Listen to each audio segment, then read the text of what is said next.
Meenu TV.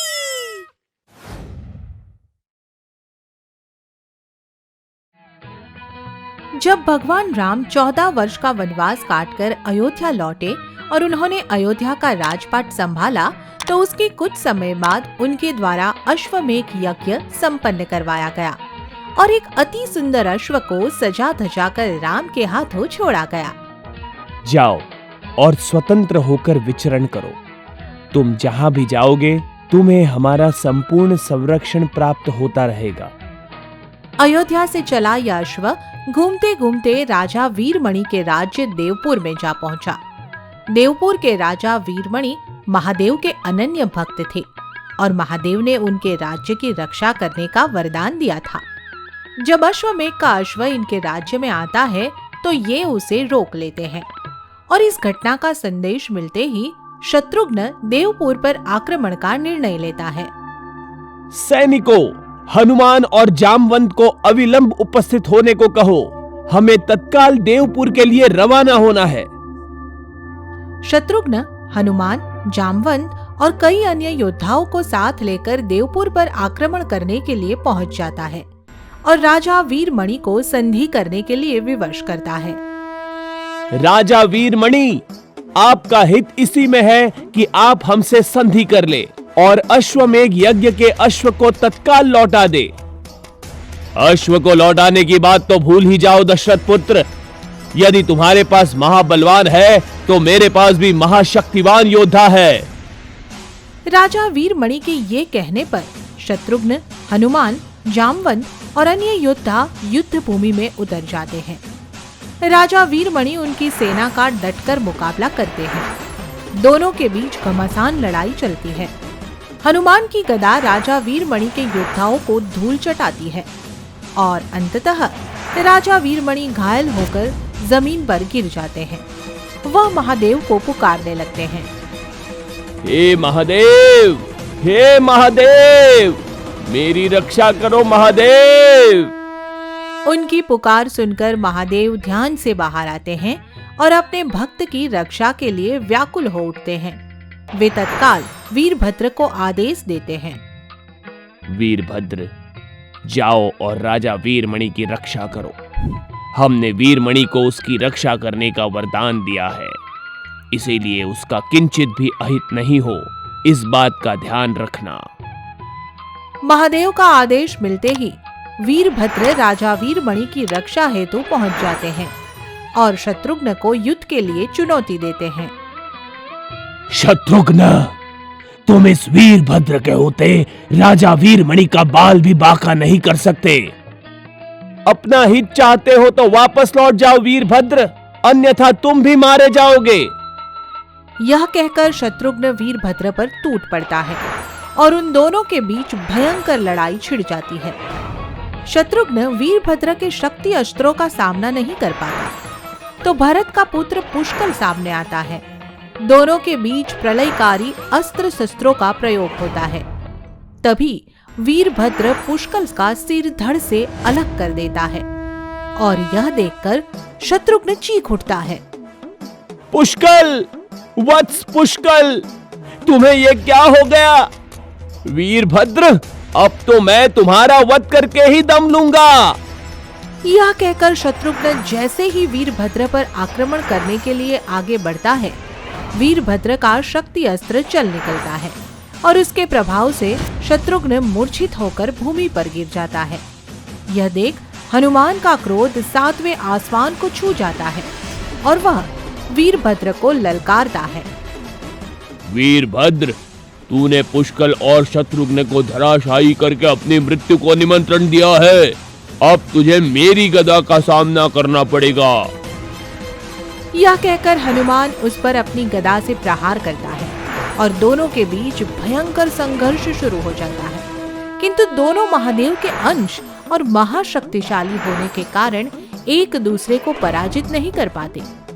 उल्टे उनके भयंकर युद्ध के कारण समस्त पृथ्वी पर भूचाल आने लगते हैं और स्वर्ग का आसन डोल उठता है।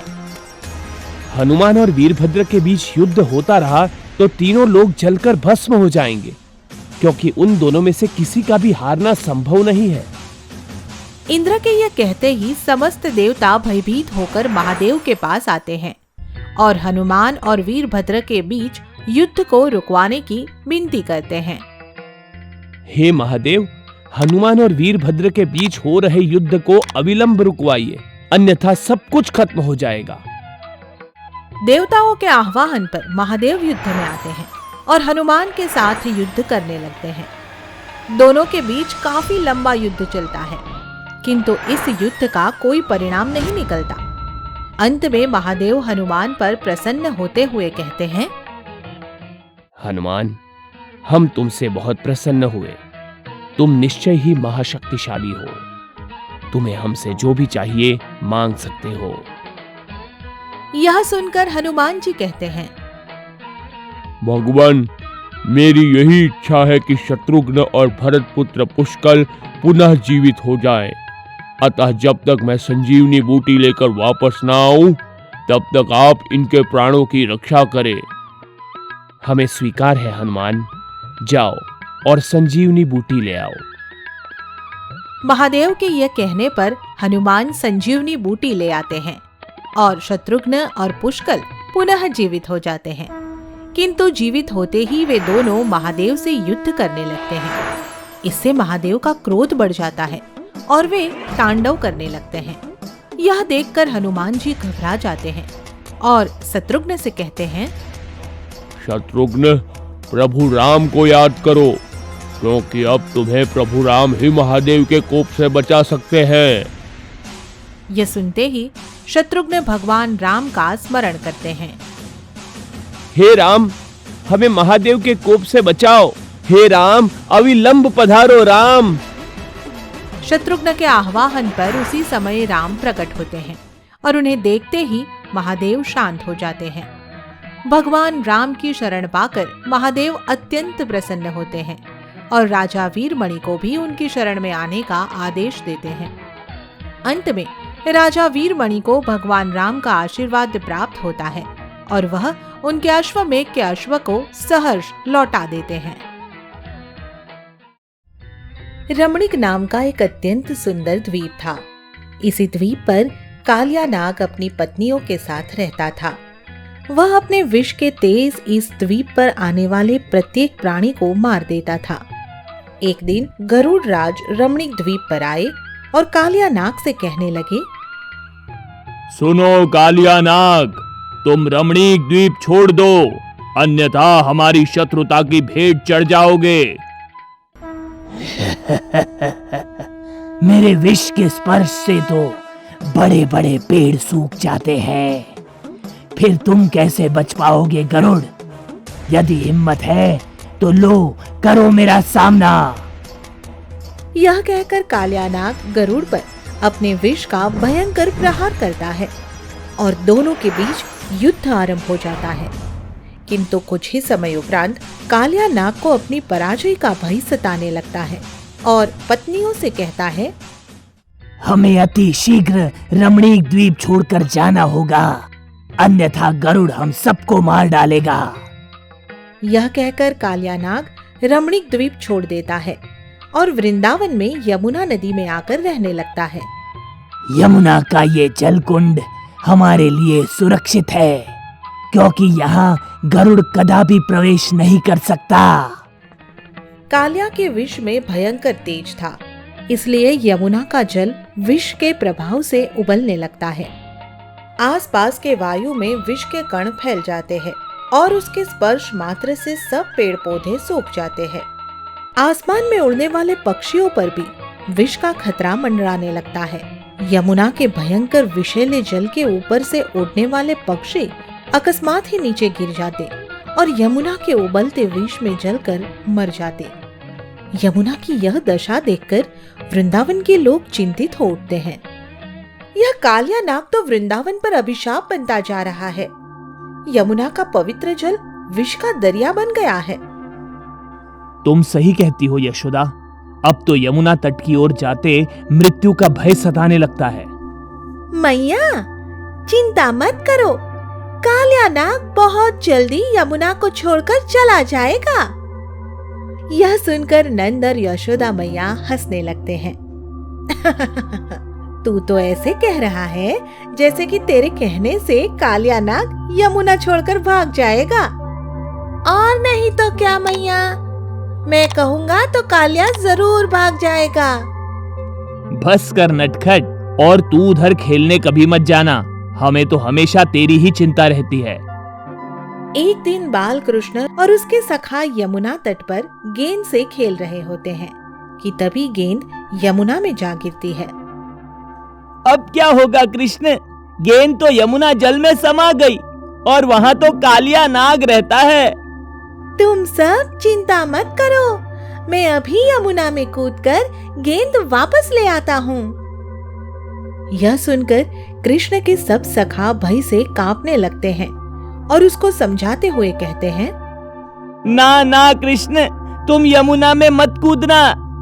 यदि तुम यमुना में कूदे तो कालिया नाग तुम पर आक्रमण कर देगा और तुम मर जाओगे। उनकी बातें सुनकर बाल कृष्ण हंसते हुए कहता है, तुम सब डरपोक हो, इसलिए मुझे यमुना में जाने से रोकते हो, किंतु मैं तुम्हारी तरह बिल्कुल भी डरपोक नहीं हूँ। देखना, मैं अभी गेंद ले आता हूँ। यह कहकर बालक कृष्ण एक सूखे कदम के पेड़ पर चढ़ जाता है और उसका स्पर्श पाते ही पेड़ देखते ही देखते हरा भरा हो जाता है। कृष्ण पेड़ पर चढ़कर यमुना में कूद जाता है। कालिया की पत्नियां जैसे ही बालक कृष्ण को देखती है, हैरान रह जाती है। अरे, इस नन्हे बालक की हिम्मत तो देखो, इसे तो हमारे पति कालिया नाग का भय तक नहीं। क्यों रे बालक, तुझे हमारे पति से भय नहीं लगता क्या? मुझे किसी से भय नहीं लगता। यह सुनकर कालिया नाग की पत्नियां और भी हैरान रह जाती है और बालक कृष्ण को समझाते हुए कहती है, बालक, अपना जीवन चाहता है तो यहाँ से अभी वापस चला जा। अभी तो हमारे पति सो रहे हैं, यदि वे जाग गए तो तेरा काल आ जाएगा, इसलिए तू जा बालक, उनके जगने से पहले वापस चला जा। किंतु बालक कृष्ण उनकी तरफ ध्यान देने की बजाय अपनी गेंद ढूंढने लगता है। गेंद कहाँ गई? कहीं भी तो दिखाई नहीं दे रही। अरे, वो पड़ी गेंद। यह कहकर बालक कृष्ण दौड़कर गेंद उठा लेता है और तभी उसके समक्ष कालिया नाग आ जाता है। कौन है रे बालक तू? मैं कृष्ण, अपनी गेंद लेने आया था। पर अब जाएगा कैसे? क्योंकि मैं तुझे अभी काल का ग्रास बना दूंगा। यह कहकर कालिया नाग बालक कृष्ण को अपनी कुंडली के पास में जकड़ लेता है और देखते ही देखते दोनों बीच समुद्र में पहुंच जाते हैं। कालिया बालक कृष्ण को डुबो डुबो कर मारने की कोशिश करता है, किंतु खुद को असक्षम पाता है। लगता है इस बालक में कूट कूट कर शक्ति भरी है, इसीलिए मेरी शक्ति के सामने अब तक टिका हुआ है। यह कहकर कालिया नाग बालक कृष्ण से संघर्ष करते हुए उसे पुनः यमुना के जल में ले आता है।